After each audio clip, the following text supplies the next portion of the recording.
Coming up, not only throwback jerseys, but color rush action coming for Big Blue, beef for the season opener for Adoree Jackson and the Tennessee Titans, and as all rookies were signed last week, what can we learn from some of that guaranteed cheddar? All coming up next.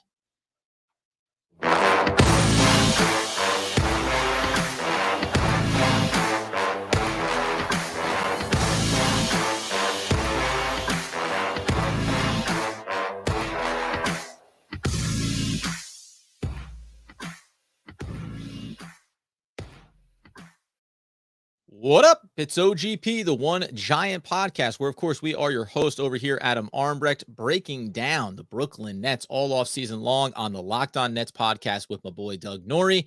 And yonder there is the season generational ticket holder, the healthy, wealthy, wise, so hot and humid, Andrew Makowitz.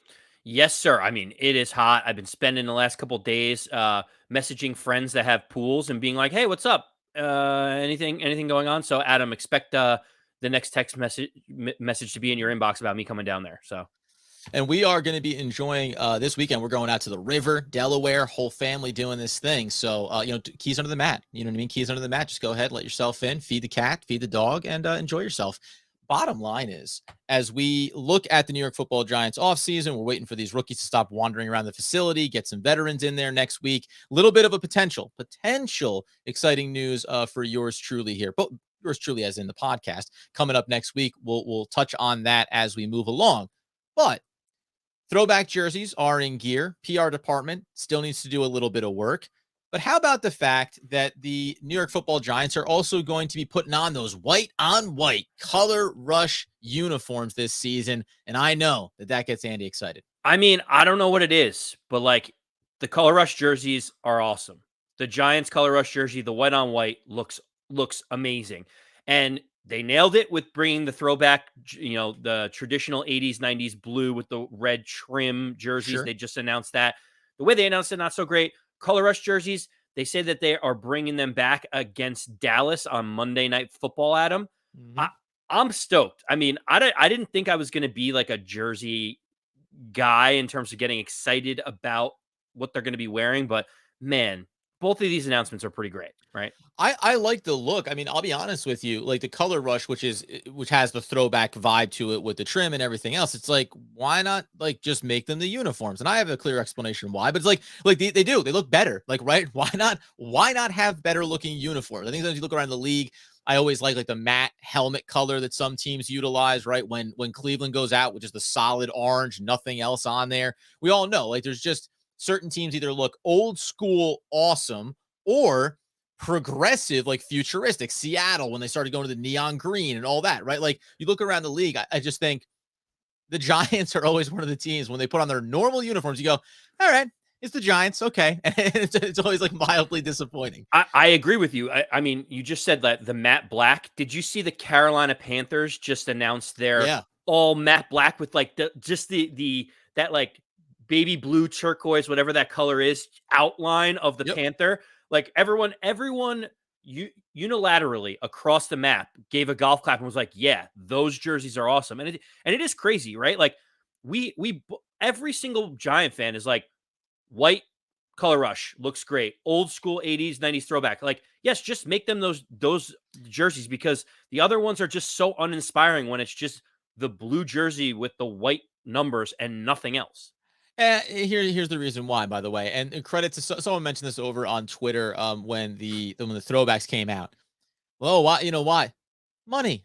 It's just money. You're trying to hawk jerseys. Sell more jerseys. Yep. Right. Now you got 3 versions of things that you could potentially buy this upcoming season. So it's not lost on me about what this is really about and why they're not just, oh, we're just going to switch our jerseys this year and go to this look. It's always going to be about, hey, if you're at the stadium, you go by the pro shop. Who knows? Maybe you spend $400 or $500 on these unique, once in a lifetime, we do it every other year opportunity. The last question is, the Giants are 0-5 wearing these white-on-white color rush jerseys. They're playing Dallas. They're going to be underdogs on that Monday Night Football game.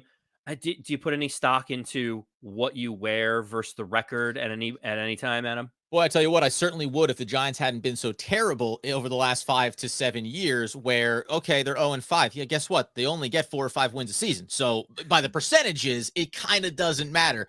What you're wearing, you've been bad, therefore you're more likely to lose. That is fair, but we've kind of turned a corner, Adam. At least we think we have. And we're already getting excited about the season. I know we have training camp coming up, but there's been a couple of news and notes the last couple of days, even though the rookies are wandering around the building aimlessly, right? Oh, of course there is. Yeah, man. Listen, we know as we're a week away from heading into August and training camp being underway and getting a real sense of things. Just down the road here, we're going to have a season opener against the Tennessee Titans. Exciting, interesting. Wonder kind of the barometer there. We talked about the Tennessee Titans the other day in reference to Jimmy Garoppolo and then Tannehill and where is he in the hierarchy. But what we do know for sure is that division is crap. And at the very least, Tennessee has been a consistent team over the last handful of seasons, right? We know the talent that they have and just getting a gauge of where this team is. I think actually week 1 will be a good opportunity.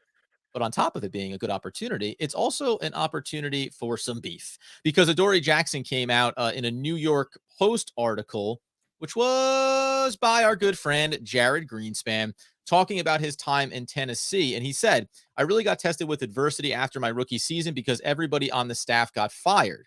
So referring to that turnover, and then obviously Vrabel came in. And he went on to say, we didn't gel. It didn't mesh right. My play didn't work with the way he was coaching, and that didn't work for me. So that explains a little bit kind of why he became a possible option for the New York Football Giants in that moment. But what do you read into that narrative? Because I can actually go on both sides of the coin here about whether or not it's going to make for an exciting week 1, but I wonder what you take away from that sentiment. Yeah, and the article goes on to say that they maintain a relationship of respect. Mhm. The thing that he taught us the most was about getting second chances. Jackson said he was like, "Man, a lot of people don't get second chances. If you do, make sure you take the most of it." I say that all the time now. And basically, he said, at the end of the day, I can never bash him Mhm. or say anything bad. So you could tell that it seems like it wasn't like they had some big blowout argument. It wasn't like No, something happened that like was like you could never go back from. It was just Adoree Jackson was just kind of like I'm not gelling, I'm not vibing, I'm not yeah. meshing with whatever his coaching style is, and that ultimately led to his release in March of 2021 by the Titans. Well, what is it? You know what it sounds like? It sounds a lot like Logan Ryan and, for different reasons, James Bradbury, right? When a new regime comes in, all of a sudden you're reevaluating on both sides. Okay, where are we in the state of our organization? And you can say it's interesting because Adoree Jackson, incredibly young, right? Opportunity to still be a part of a team that looks like it was going in the right direction in Tennessee. But I think that that's a big part of it, right? Am I going to fit this scheme? We talked about it so much this offseason. Do the players that hold over, do they fit the scheme or don't they? Does the money make sense for the team? And can you come to an agreement around what it's going to look like going forward? And if not, then you may as well give yourself the opportunity, if you're the Titans, to spend money elsewhere. And if you're Adoree Jackson, it's a chance for me to go somewhere else and reset what my value is and what I am as a player. The irony being that you go to the Giants and then the Giants immediately go through a regime change. And it looks like, thankfully, Wink Martindale comes in and says, no. Adoree Jackson is exactly the kind of guy that I want to have in my secondary. He fits what I want to do.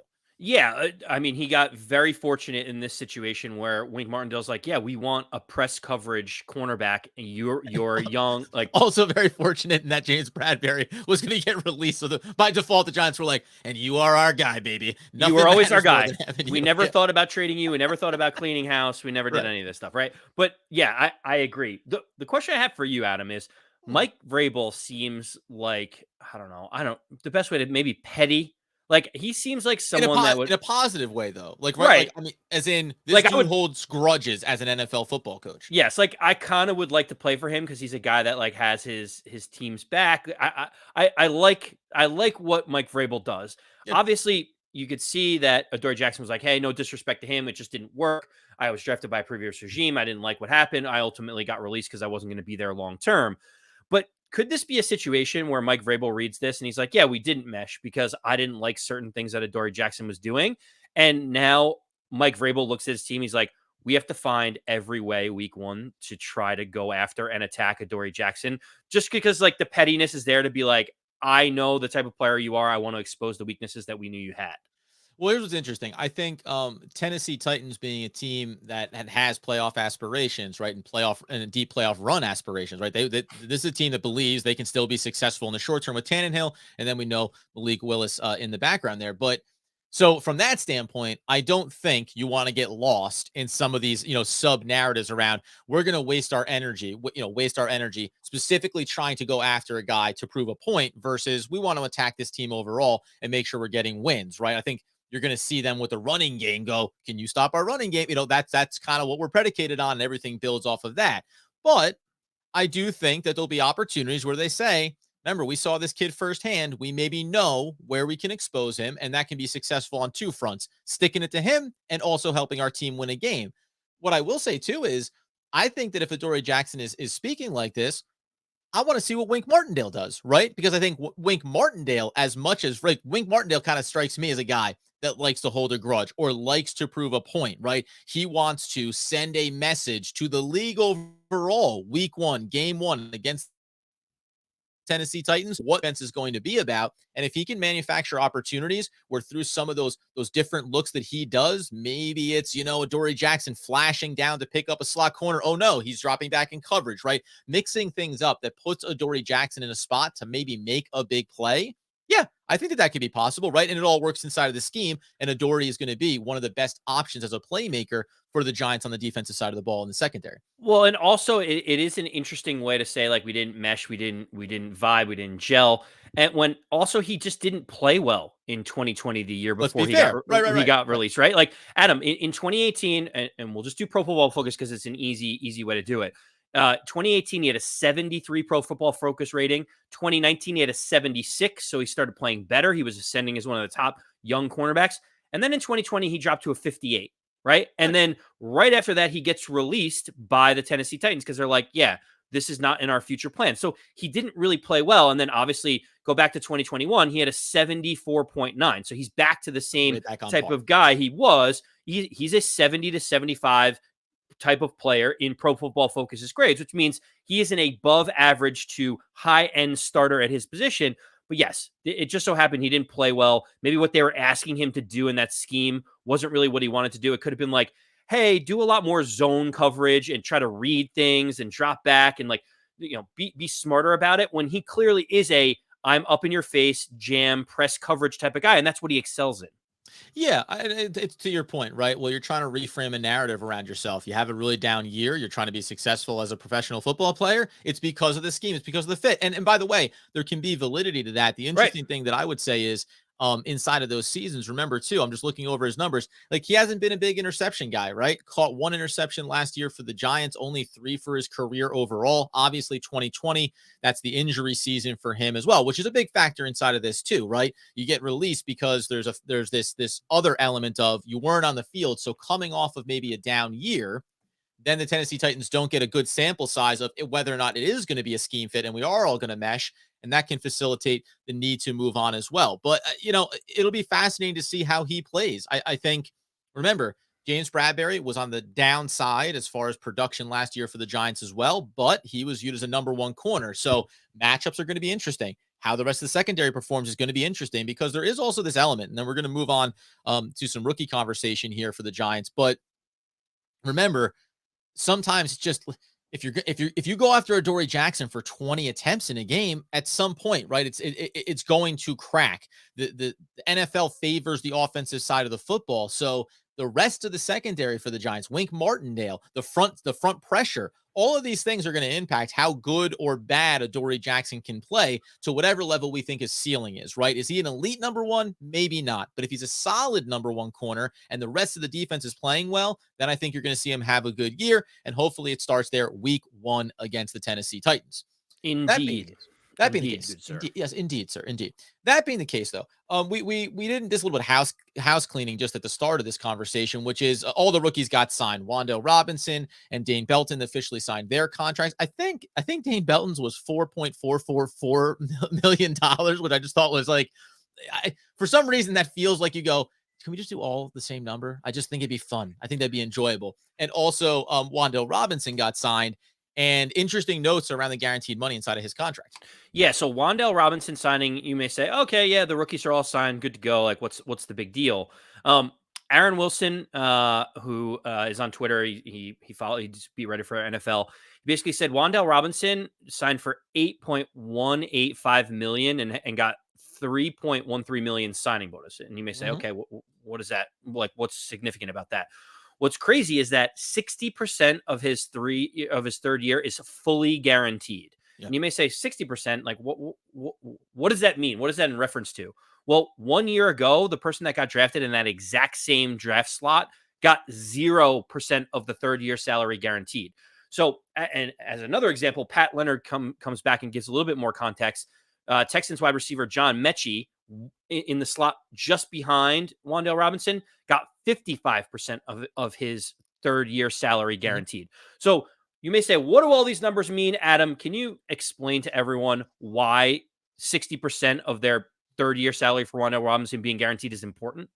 Yeah, I mean, to me, it's an indication of, and if you think about organizationally, like the Texans as well, fall into the same category, 55% guaranteed, even more for Watson. It's indicative that team is and what the expectations are when you get to that third year. Now, and second round picks, you always want, you always look at those players from the outside and say, we want these guys to be a part of what we do going forward. But that's the Giants committing to saying, and they're going to have money, right? They're going to open up more and more money over these next couple of seasons in terms of cap space. But that's the Giants committing to the reason why we took you where we took you, in spite of some other people maybe saying, I don't know if that was too high, etc., is because we anticipate you being a part of this team and being here beyond that first rookie deal as well. So I think Wan'Dale Robinson now has security. There's no question mark or curiosity around this. And I'll even go a step further before we get into a second facet of this that I think is interesting. It also indicates that maybe the Giants look at him and say, and this could be damning to what I think he can do his rookie year, you're going to develop year over year, right? So we think the guaranteed money is worth it in year 3 because we anticipate from your rookie season to year number 2, year number 3, that we're going to see that growth. And maybe that's going to be a more gradual process than someone like myself may anticipate right out of the gates. Yeah, and it's a small side note, but they keep telling Wan'Dale Robinson that he is their guy. They Yeah. did it by going up and getting him in the draft, where people may have said there were 6 or 7 other wide receivers they would have taken before him. He was someone that was further down on a lot of people's charts in terms of rankings. They went up and got him and said, you are our guy. You fit our scheme perfectly. And then they double down again. They say, we are going to give you more guaranteed money than anyone that's ever been drafted in the slot that you are drafted in. On top of that, we are giving you more guaranteed money than the wide receiver, like more percentage guarantee in the third year than the wide receivers that are drafted around you. Right. The Giants love what he brings to the table. They like his versatility. They like his speed. They like his strength. You can just tell that this is them really pushing their chips towards Wan'Dale Robinson. And I just, in the back of my mind, Adam, keep thinking, there's a world where next year Wan'Dale Robinson is starting, and because Kadarius Toney was drafted by a previous regime, that maybe he doesn't fit the long-term plans the way that Wan'Dale does for them. And that was going to be my secondary point to this is, we talked about the speculation, potential trade, Kadarius Toney, just a new regime trying to say, hey, come on, man, get on board with us here. And it looks like he's going to, and he may have a big year. And if he is, as you mentioned, Kadarius Toney, the talent is capable of being a top 10 wide receiver in the league. If he goes out and proves that and he's healthy and on the field, there's no reason why the Giants and the new coaching staff aren't going to want to keep him around long term. But it also does to me. I'm not overreading into this. We've been saying this all off season and since Wan'Dale Robinson was drafted. I also think that it's indicative of what could happen here from year 1 to year 2 of this new regime. And what I mean by that is, like, we know we're waiting to see, is Daniel Jones going to check the box or not, right? Where is Saquon Barkley going to be? And how successful is this team in the short term in this first year? If they're winning games and cap room is opening up, well, it becomes more likely that Daniel Jones could be back on a new contract, that Saquon Barkley, whether or not I agree or disagree with it, could be back on a new contract. And at that point, you're pushing your chips in and saying, we can win sooner rather than later. If it's mediocre or average or injuries come up with any of these players, well, all of a sudden next offseason, we could be saying Saquon's not coming back, Daniel Jones isn't coming back, and then a guy like Kadarius Toney, who will be going into the third year of his rookie contract, even if he has a big season, right? Even if he looks productive, if he puts the right tape, the right film there on tape, you can turn around and say, come and get him, because we're not there yet. And we have our guy in Wan'Dale Robinson that we can continue to build going forward with a rookie quarterback or with Tyrod Taylor as a bridge, whatever the case may be. And that's what I think, I hate to say it, but at the end of the day, we can say it really is that conversation that you're going to be having throughout summer and throughout the early portions of the season. And as we head towards the trade deadline, I think a lot of the moves that the Giants made specifically in the draft are all about, if this season goes one way, well, then it means X. If it goes the other, then we can start to continue to usher in the next era of this franchise. Yeah, for me, the team is planning either way in terms of what will happen with Daniel They Jones. call it a hedge. Yeah, they're basically saying, like, if Daniel Jones is the guy, then we have our quarterback. We can franchise him. We can continue moving on. We have a right direction. If Daniel Jones is not the guy, then we're resetting the clock and we need to figure this thing out. And it could be a longer term rebuild than we anticipated. And so that's why at the end of the day, Adam, they're locking in Wan'Dale Robinson. He's their guy. They are very confident he's going to be around for year 3. The question is, what does the rest of the roster look like in the third year? Are they continuing to build on what they have now, or is it tear it down and restart and try to get our quarterback of the future? And let's take a little bit of a longer review of this thing. Yeah, and remember, Kadarius Toney, that cap number guaranteed salary, it's low. It's 1.9, 2.5 over the next few seasons, and that can be a very attractive option for teams that feel like they're ready to win right now, even going into next year, right? This guy is controllable, and remember, the Giants are going to have cap room, but they're going to have to spend it potentially on a lot of positions, and we've seen where that wide receiver market seems to be going here. We'll keep an eye on all of that. We'll obviously come back in. We're going to take a look at some trade speculation that came out from Bleacher Report. 5 trades that should automatically be made. There are a couple of Giants players and also Giants situations that they should keep an eye on. Come back in for that one. Obviously, you get over to YouTube, you get over to wherever you get your podcast needs fulfilled, and you get the podcast, Andy, because that's what we're here for. And we're going to be, of course, starting to really ramp up our attention on the season ahead, looking ahead to a lot of those narratives and what the Giants can hope to do. Other than that, though, man, I mean, any parting thoughts here? There's a tight little nugget of an episode. Is there anything did I cut you off short? Did I not give you the leeway, the latitude, the platitude?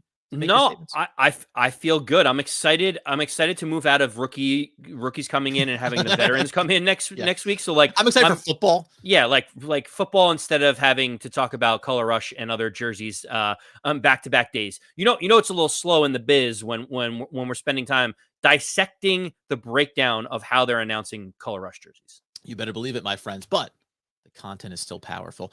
You can, of course, do all those great things to support the podcast. We appreciate it. Until next time, as Andy Makowitz would want, need, and nay, demand the people know. As always, let's go Big Blue.